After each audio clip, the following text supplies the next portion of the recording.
efetivo inventário, o formal de partilha, esta situação perdura por mais 13 anos, até que esta função passa a ser exercida pelo oficial de registro de imóveis.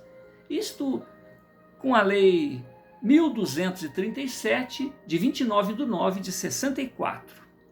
Em 1850, regulamentada 4 anos depois, através do Decreto 3453, de 26/4/1865. De outro lado, mãe, o imperador constitucional e defensor perpétuo do Brasil faz mencionar aos seus súditos o registro hipotecário aos 21/10/1943, Lei 317 de 1843. O registro de crédito, então, antecede em 2 décadas o direito de propriedade, Lei 1237 de 1864. Então, de 43 a 64. Oportunamente, a Lei Orçamentária 317 de 1843 transformou o registro de hipotecas em registro geral e, consequentemente, deu origem ao registro de imóveis.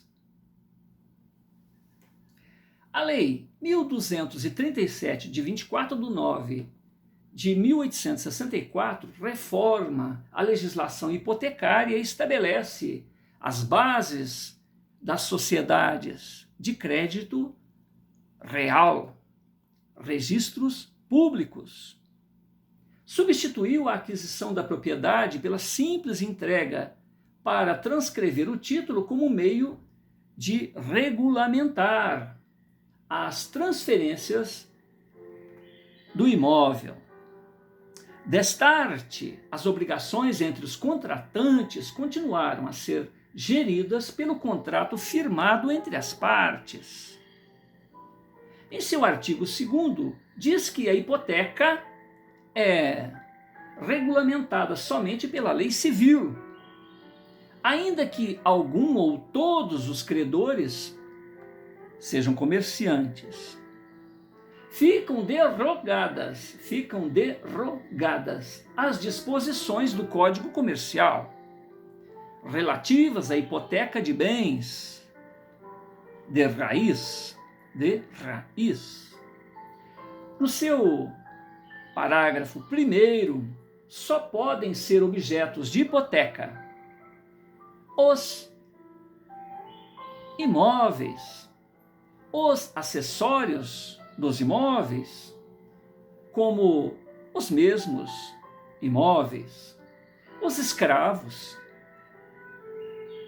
os animais pertencentes à propriedade agrícola que forem especificados no contrato,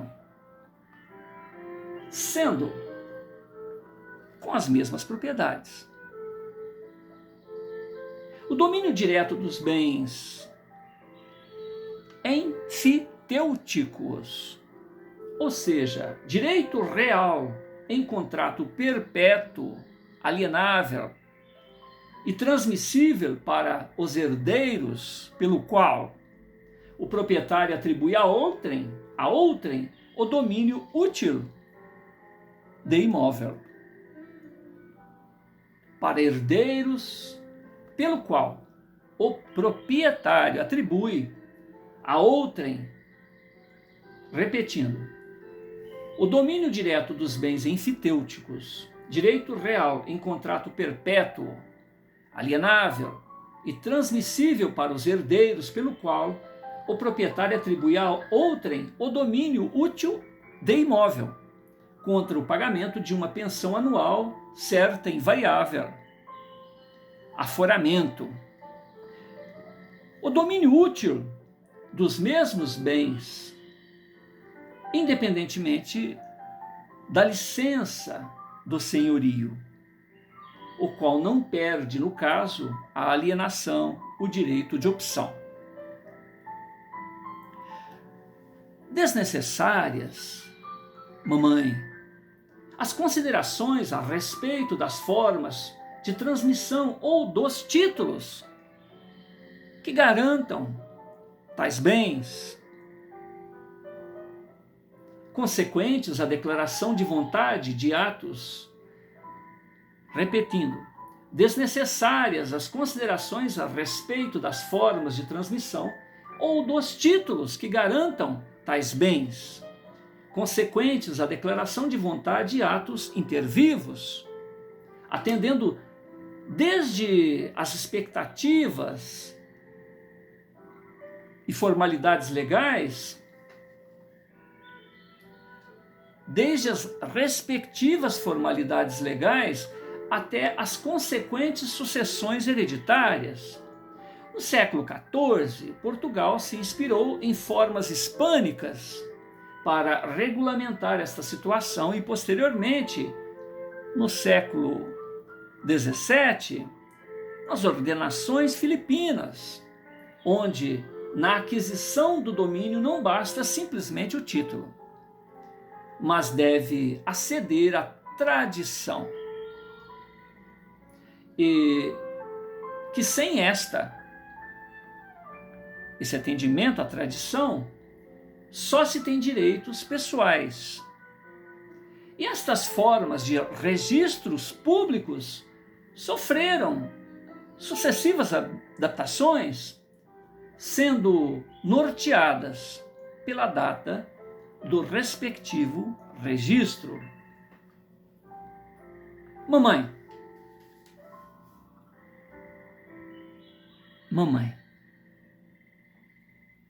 reconheça que nem sempre aquilo que parece realmente o é. Se formos diligenciar o princípio dos acontecimentos. Entretanto, com o fito de se criar caminhos de entendimento, paz, progresso para todos. Nos dias em que vivemos, precisamos relevar a legalidade e tentar corrigir abusos do passado de maneira corajosa e responsável.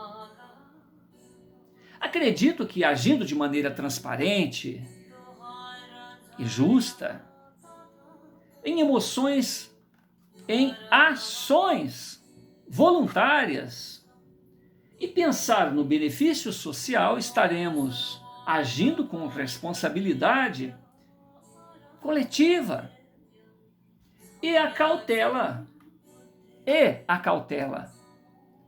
nos próprios interesses.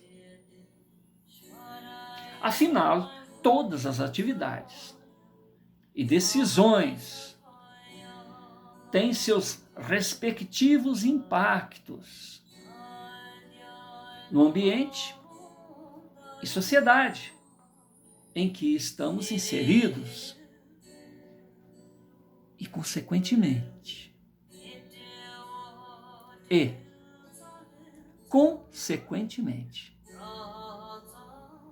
o inevitável caminho de retorno à fonte de origem, ou seja, a nós outros. Ignorar o desconforto geral, as partes afetadas por alguns privilégios e lucros, é desguarnecer o futuro pessoal, uma vez que inevitavelmente esses problemas irão chegar à nossa porta e pagaremos alto preço pela indiferença, insensibilidade, em fútil tentativa de se desobrigar da racionalidade. Destes esforços que mostram que estamos em um processo irrefreável de conquistas éticas e de produção para o bem comum.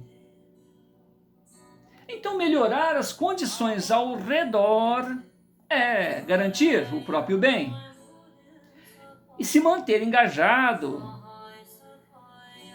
em novas possibilidades.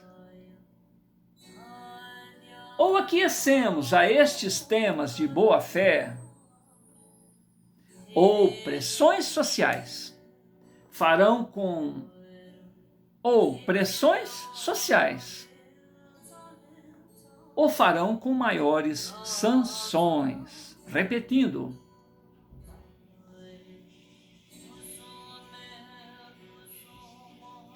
ignorar o desconforto geral, as partes afetadas por alguns privilégios e lucros, é desguarnecer o futuro pessoal, o próprio futuro pessoal, uma vez que inevitavelmente estes problemas irão chegar à nossa porta e pagaremos alto preço pela indiferença e insensibilidade, em fútil tentativa de se desobrigar da racionalidade. Destes esforços, que mostram que estamos em um processo irrefreável de conquistas éticas e de produção para o bem comum. Então, melhorar as condições ao redor é garantir o próprio bem e se manter engajado em novas possibilidades. Ou aquecemos a estes temas de boa-fé, ou pressões sociais o farão com maiores sanções. Ou aquecemos a esses temas de boa-fé, ou pressões sociais o farão com maiores sanções. Portanto, o tema, longe de ser um simples delírio,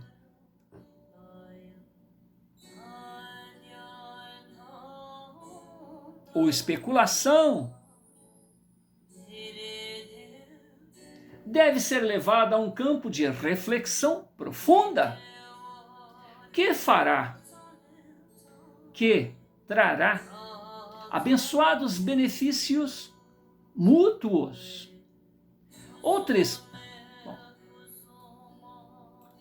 Repetindo uma parte aqui.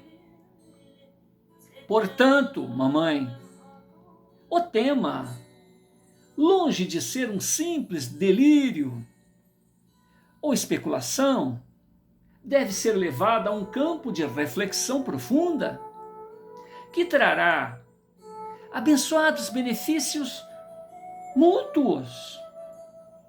Outro sim, querida mamãe. Quando formos deste mundo para o outro, a pátria da verdade, levaremos algo mais que a consequência de nossos desejos e realizações? Outro sim, querida mamãe. Quando formos deste para o outro mundo, levaremos algo mais que a consequência de nossos desejos e realizações? Diante destas conjecturas, Dona Felina, Diná e os outros que oportunamente deram sua atenção ao Giuseppe, ficarão deslumbrados e seguros, rememorando todas as afirmações anteriores proferidas pelo jovem e as consequências funestas de terem sido ignoradas, não restando qualquer postura senão a do silêncio afirmativo, aquecendo, confirmando, concordando com o irrefutável. Enquanto isto, em assembleia, na casa de próspero agricultor da região, Sarvinho, primogênito de Dona Felina e senhor Manuel Mansol, irmão mais velho de Giuseppe e Diná, continua a sua ingênua e atemporal exposição, inflada de ódio e intenções de gratuitas violências. Seu ânimo aterrorizante ultrapassa sua capacidade de argumentação. Ele, Sarvin, ocupava a atenção daquele grupo de distintos, sem a contrapartida de apresentar estratégias de defesa ou justificativas para com as suas sinistras empreitadas, até que, inquieto partícipe, lembra ao Sarvin de quantos companheiros morreram devido à sua estupidez. Estupidez indômita. Afirma que Sarvin é um incapaz, um moleque desorganizado, um inconsequente estrategista, indigno de decidir pela confraria ou de tomar frente daquelas reuniões. Página 49. Surpreso e desmoralizado, confirmando a expectativa do interlocutor, Sarvin saca de sua arma e dispara contra tal pessoa. Mas sua pontaria ruim desautoriza que ele atinja o alvo. Um alvoroço se estabelece no recinto. O proprietário da casa aciona aciona a sua milícia pessoal para conter os ânimos. Dissipa a reunião sem data de reencontro. Sarvin é mantido por ali até que os demais estejam seguros. O dono da propriedade dá ordem aos subalternos que mantenham vigilância sobre o rapaz até que ambos tenham oportunidade de grave conversa. De outro lado, na propriedade da tia materna de Giuseppe, matreira conversação se estabelece entre Norma e sua filha Ninha, prima de Giuseppe, onde falam da dificuldade financeira em que estão devido às jogatas compulsivas de Serzúlio, marido de Norma.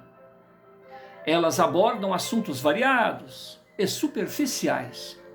Falam da situação dos escravos dedicados e dos revoltosos, nas necessidades de ambas de atenderem às altanarias femininas, uma vez que fazem parte do patriarcado local e que, em se descuidando da aparência, a Ninha não terá a menor chance de arrumar um rico pretendente.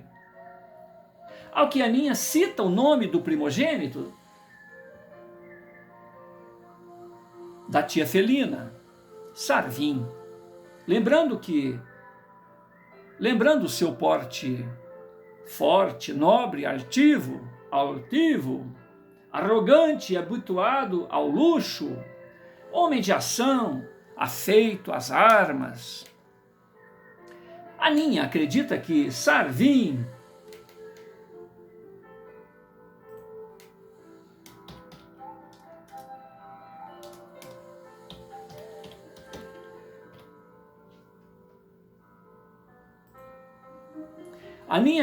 que Sarvim é perfeito e que ninguém pode com ele. Aninha sinaliza a permissão da mãe para dar em cima do primo. Ao que a genitora analisa o caso e fala do desagrado e do vexame de que o jovem é alvo. Sarvim é inapto para administrar os interesses do grupo social a que pertencem, e que será difícil para ele, Sarvim, sair desta desonra. Concluindo, dizem as más línguas que o grupo de nobres irá tirar qualquer autoridade do Sarvim. Norma tinha pressa em casar a Aninha, pois que estavam prestes a perder a propriedade que já estava hipotecada, junto aos credores. Então os nomes de familiares e conhecidos vão se desfilando entre ambas, até que Aninha se lembra do Giuseppe, o que faz com que Norma tenha uma reação imprópria, irracional, de repúdio, uma vez que o que estava em jogo era se safarem da breve e fatal ruína. A princípio, Norma lança os piores adjetivos a respeito do rapaz, Giuseppe: doido, maluco, lunático. Entretanto, a fortuna acumulada pelo senhor Manuel Mansol fala mais alto, ao que Norma diz que vai apreciar melhor aquela escolha, e com um olhar manhoso, ela concorda com a filha. Fingindo não concordar, ela, Norma, busca ser coerente ao repúdio que sempre exteriorizou em relação ao Giuseppe. E não seria de outro modo se não concordar, pois que aquela ampla riqueza da família Mansol logo estará nas mãos dos filhos do falecido.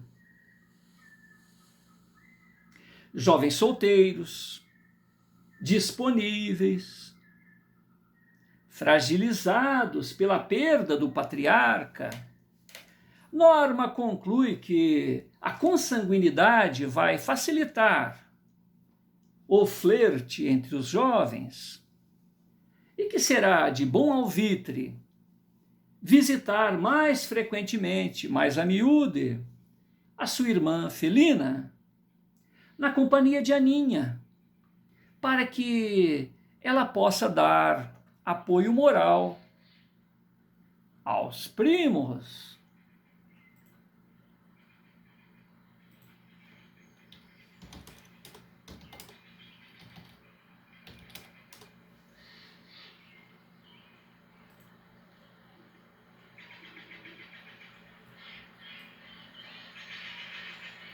Folha 50. A região passa a viver um grande alvoroço onde qualquer desentendimento pode levar à morte, principalmente em relação aos escravos e funcionários no limite da subsistência, pois que eles poderiam se juntar aos revoltosos. Atitudes truculentas são implantadas pelas vias legais ou a mando da elite local. Exageros aos quais os operadores da justiça fingem não ver. As liberdades individuais são abolidas. E a insegurança se torna geral. Diante da coação, vários grupos desorganizados e afoitos invadem propriedades à busca de alimentos e valores com os quais possam sobreviver. E são violentamente reprimidos. Escravos alforriados, humilham os trabalhadores são abordados por mera especulação. Quer na lavoura ou em suas casas. Para apurações levianas, sendo envergonhados e até torturados, visando apurar subversão, verdadeiro desserviço à inteligência e à humanidade. Giuseppe melhor, administrando as suas potências da alma, acompanha estes desmandos, ciente de que acima de todos está a autoridade e o juízo do Cristo de Deus. Então ele, Giuseppe, mantém o seu otimismo, o autodomínio e a consciência de que os seus contemporâneos necessitam de almas vigilantes e cientes de si para intervirem nos momentos azados. Então ele, Giuseppe, fica atento ao seu posto de sentinela iniludível do amor cristão.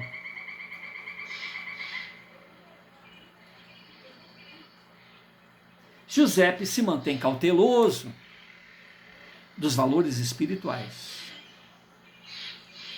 e busca preparar os seus fraternos para as dores futuras. Sempre que possível, ele, Giuseppe, se aproxima de Sarvin e tenta diálogo.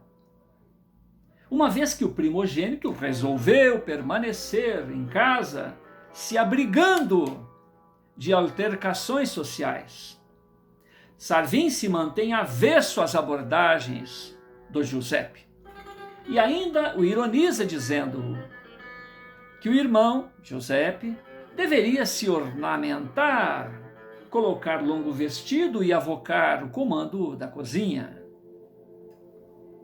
Ouve-se grande vozerio à distância. Sente-se o odor de fumaça e se avista intensos pirilampos rubros, mostrando fogo disseminado e profuso. Voluntários improvisam abafadores e recipientes contendo água com os quais possam conter as labaredas. Grupos de fazendeiros se movimentam para melhor gerenciar o sinistro. Até que alguém chega a galope confirmando a ação de vândalos pela cidade, assim como está ocorrendo ali na área rural. Tais ocorrências já eram aguardadas. Os representantes da elite logo contiveram o avanço das chamas e, após o flagelo, são verificados os infortúnios pessoais e a área atingida pela destruição. Acirrada retaliação é imputada aos insurgentes, ocasião em que todos os valores humanos são esquecidos, atos que até as feras observariam com reservas, humilhações, açoites em praça pública, enforcamentos, decapitações, esquartejamentos e algumas prisões para diligências futuras, atitudes que os senhores feudais apreciavam como justiça, sendo até improvisada uma grande festa popular para comemorar a vitória, onde se anunciam recompensas para quem delatasse eventuais rebelados. A elite local acredita que depois daquela represália, nenhum escravo ou trabalhador amotinado pensaria em atacar seus senhores. Página 51. Enquanto ocorrem as festas, proporcionadas pela gente de bem, Giuseppe se entristece profundamente e a sua saúde se compromete. Ele, Giuseppe, se desinteressa pelas coisas ao redor e se recolhe íntimo, buscando forças junto à fonte da vida, do amor e da vera justiça. A agonia vai se acumulando em sua alma por não encontrar os fios de luz que lhe mostrem a saída para aquela situação em que fica evidente o primitivismo do estágio evolutivo em que todos ali estão mergulhados.